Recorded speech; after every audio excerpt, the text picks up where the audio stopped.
شیطان کا سب سے بڑا حربہ کیا ہے جانتے ہیں آپ؟ سب سے بڑا بہکانے کا اور گمراہ کرنے کا اور ہمیشہ گناہوں میں ملوث رکھنے کا سب سے بڑا آلہ کہ بندے کو سب سے پہلے نا امید کرتا ہے، اب تیرا کیا ہوگا، تو بہت برباد ہو چکا ہے۔ یہ جو خیال شیطان ڈالتا ہے دل میں، اس کے بعد پھر وہ بندہ جری ہو جاتا ہے، اب میرے توبہ سے بھی کچھ ہونے والا نہیں ہے، جو جس طرح زندگی چل رہی چلنے دو، ارے 50 سال ہو گئے اب تک میں یہی کرتا رہا، اب کیا سدھروں۔ یہ جو خیالات ہے یہ شیطان ڈالتا ہے تاکہ اس کی کفر پر موت ہو جائے، تاکہ وہ ہمیشہ گناہوں کی موت مرے۔ نا امیدی جو ڈالتا ہے شیطان، اب میرے ساتھ کچھ ہونا نہیں ہے۔ نہیں میرے عزیزو، رحمت عالم صلی اللہ تعالیٰ علیہ وسلم کی بارگاہ میں کیسے کیسے لوگ آئے اور ارحم الراحمین نے ان کی توبہ قبول کی۔ آپ کو ایک بات میں بتاؤں، سیدنا عمر ابن خطاب رضی اللہ تعالیٰ عنہ کا دور ہے۔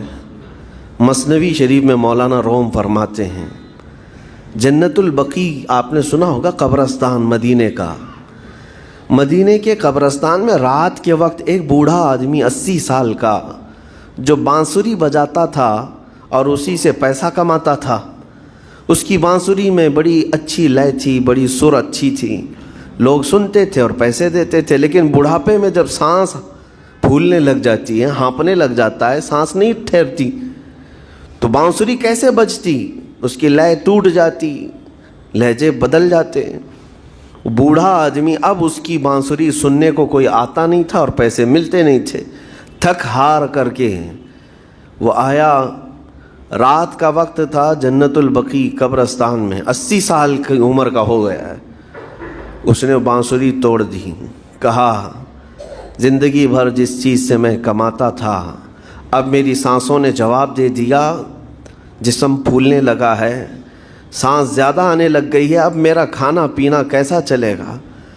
خیر ارحم الراحمین ہوں تو تیرا ہی بندہ، میرے اہل و عیال نہیں، میرے رشتہ دار نہیں، مجھے اگر تو بھوکا مارنا ہے تو اسی قبرستان میں مار دے، یا اگر میری زندگی باقی ہے تو میرے رزق کا انتظام کر دے۔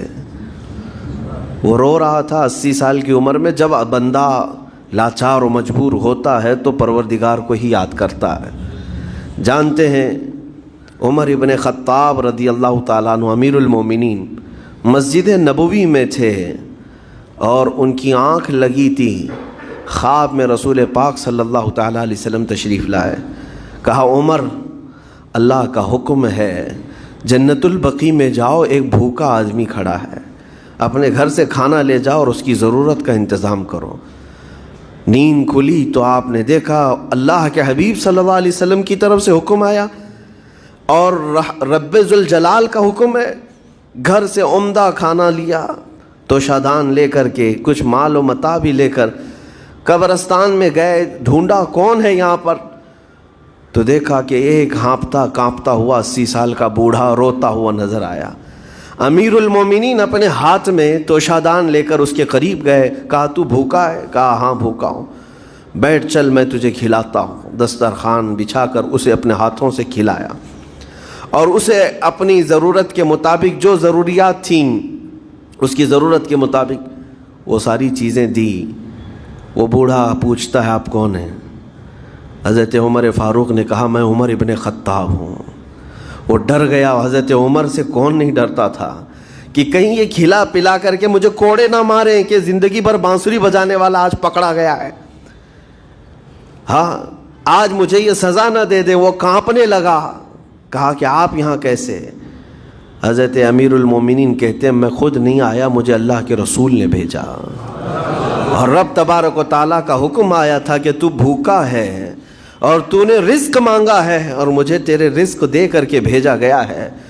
وہ چیخ مار کر کے گر پڑا زمین پر اور رونے لگا، اپنے ہاتھ پھیلا کر کہا سچ فرمایا مولا تو ارحم الراحمین ہے، 80 سال تجھ سے دور بھاگتا رہا، ایک بار کیا تجھے میں نے پکارا، تو نے وقت کے امیر المومنین کو کھانا دے کر بھیج دیا۔